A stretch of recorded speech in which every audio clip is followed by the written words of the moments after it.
ಇವತ್ತಿನ ಈ ರಾಜ್ಯ ಕಂಡ ಅಪರೂಪದ ವ್ಯಕ್ತಿತ್ವ ಜನಮಾನಸದಲ್ಲಿ ಇವತ್ತು ಶಾಶ್ವತವಾಗಿ ಬಡವರ ಪರವಾಗಿ ಚಿಂತನೆಗಳನ್ನ ಆ ವರ್ಗಗಳನ್ನ ಎಲ್ಲ ಹಂತದಲ್ಲಿ ಬೆಳವಣಿಗೆ ಮಾಡತಕ್ಕಂಥ ಆ ದೂರದೃಷ್ಟಿ ಅತ್ಯಂತ ಪ್ರಗತಿದಾಯಕ ವಿಚಾರಗಳು ಸಮಾಜವಾದಿ ಸಿದ್ಧಾಂತ ಲೋಹಿಯಾ ಸಂಸ್ಕೃತಿ ಶಾಂತವೇಲ್ ಗೋಪಾಲ್ ಗೌಡರ ಇತಿಹಾಸದೊಂದಿಗೆ ಈ ನಾಡನ್ನ ಕಂಡಿರ್ತಕ್ಕಂಥ ಒಬ್ಬೊಬ್ಬ ವ್ಯಕ್ತಿ ಇವತ್ತು ಸನ್ಮಾನ್ಯ ಸಿದ್ದರಾಮಯ್ಯನವರಿದ್ದಾರೆ. ಅವರ ನೇತೃತ್ವದಲ್ಲಿ ಈ ಸರ್ಕಾರ ಇಂಥ ಯೋಜನೆಗಳನ್ನ ಜಾರಿಗೆ ತರ್ತಾ ಇದ್ದೀವಿ. ನಾವು ಈ ರಾಜ್ಯದ 7 ಕೋಟಿ ಜನ ಹಸಿವಿನಿಂದ ಬಳಬಾರದು ಅಂತಕ್ಕಂಥ ಚಿಂತನೆ ಇಟ್ಟುಕೊಂಡು 2013ರಲ್ಲಿ ಬಸವ ಜಯಂತಿ ದಿನ ತಮ್ಮ ಅಧಿಕಾರದ ಮೊದಲನೇ ಮುಖ್ಯಮಂತ್ರಿಯಾಗಿ ಪದಗ್ರಹಣ ಮಾಡಿದ ನಂತರ ಈ ರಾಜ್ಯವನ್ನು ಹಸಿವು ಮುಕ್ತ ರಾಜ್ಯವನ್ನಾಗಿ ಮಾಡಬೇಕಂತಕ್ಕಂಥ ಅನ್ನಭಾಗ್ಯ ಯೋಜನೆ ಕೊಟ್ಟಿರ್ತಕ್ಕಂಥ ರೂವಾರಿ ಯಾರಿದ್ರೆ ಅದು ಸನ್ಮಾನ್ಯ ಸಿದ್ದರಾಮಯ್ಯನವರನ್ನ ಬಹಳ ಅಭಿಮಾನದಿಂದ ನಾವೆಲ್ಲ ನೆನಪಿಸಬೇಕಾಗ್ತದೆ.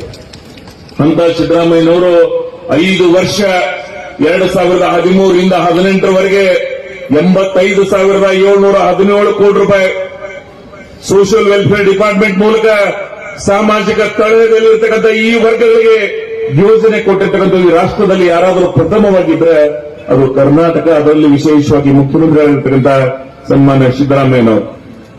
ನಾನು ಯಾಕೆ ಸಿದ್ದರಾಮಯ್ಯನವ್ರನ್ನ ಬಹಳ ವಿಶೇಷವಾಗಿ ಕಾಣ್ತೀನಿ ಅಂದ್ರೆ, ಬಡವ ಬಲ್ಲಿದನ ದೀನ ದಲಿತರ ಶೋಷಿತರ ಅನ್ಯಾಯಕ್ಕೊಳಗಾಗಿರ್ತಕ್ಕಂಥ ಜನಾಂಗಗಳನ್ನ ಎಲ್ಲ ವಿಧದಲ್ಲಿ ಅವ್ರನ್ನ ಶಕ್ತಿಶಾಲಿಯನ್ನಾಗಿ ಮಾಡಬೇಕಂತ ಆ ದೂರದೃಷ್ಟಿಗಾಗಿ ನಾನು ಸನ್ಮಾನ್ಯ ಸಿದ್ದರಾಮಯ್ಯನವ್ರನ್ನ ಗೌರವದಿಂದ ಕಾಣ್ತೀನಿ.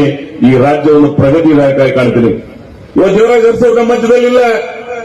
ದೇವರಾಜ್ ಅರಸು ಅವರ ನಂತರ ಸಾಮಾಜಿಕ ಕಳಕಳಿಗೆ ಬದ್ಧತೆಯಿಂದ ರಾಜಕಾರಣ ಮಾಡಿರ್ತಕ್ಕಂಥ ಆ ವರ್ಗಕ್ಕೆ ಯಾರಾದರೂ ಸೇರಿದ್ರೆ ಅದು ಸನ್ಮಾನ್ಯ ಸಿದ್ದರಾಮಯ್ಯನವರು ಅಂತ ಮಾತನ್ನ ನಾನು ಇವತ್ತು ಹೇಳಬೇಕಾಗ್ತದೆ. ಮುಂದಿನ ರಾಜಕಾರಣ ಈ ರಾಜ್ಯದಲ್ಲಿ ಜನಮಾನಸದಲ್ಲಿ ಉಳಿತಕ್ಕಂಥ ನಾಯಕತ್ವ ಇಲ್ಲ, ಆ ಕೊರತೆ ಇದೆ. ಇಂಥವರೆಲ್ಲ ಹೋದ ನಂತರ ಸಾರ್ವಜನಿಕ ಕಳಕಳಿ, ಸಾಮಾಜಿಕ ಬದುಕು, ಆ ಚಿಂತನೆಗಳೇ ಇರೋದಿಲ್ಲ. ರಾಜಕಾರಣ ಅಧಿಕಾರಕ್ಕಾಗಲ್ಲ, ಜನಮಾನಸಿನಲ್ಲಿ ಶಾಶ್ವತವಾಗಿ ನಮ್ಮ ಯೋಜನೆಗಳ ಮುಖಾಂತರ ಅವರ ಪರವಾಗಿ ನಾವು ನಿಲ್ಲಬೇಕಾಗ್ತದೆ.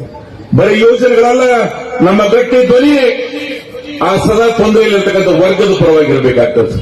ಅಂತ ವಿಚಾರಧಾರೆಗಳನ್ನ ಇಟ್ಟುಕೊಂಡು ಇವತ್ತು ಕರ್ನಾಟಕ ಸರ್ಕಾರ 2ನೇ ಅವಧಿಯಲ್ಲಿ ಅವರ ನೇತೃತ್ವದಲ್ಲಿ ಪ್ರಗತಿದಾಯಕ ಚಿಂತನೆಗಳನ್ನ ಈ ರಾಜ್ಯದ ಅಭಿವೃದ್ಧಿಯನ್ನು ಮಾಡ್ತಾ ಇದ್ದೀವಿ ನಾವು.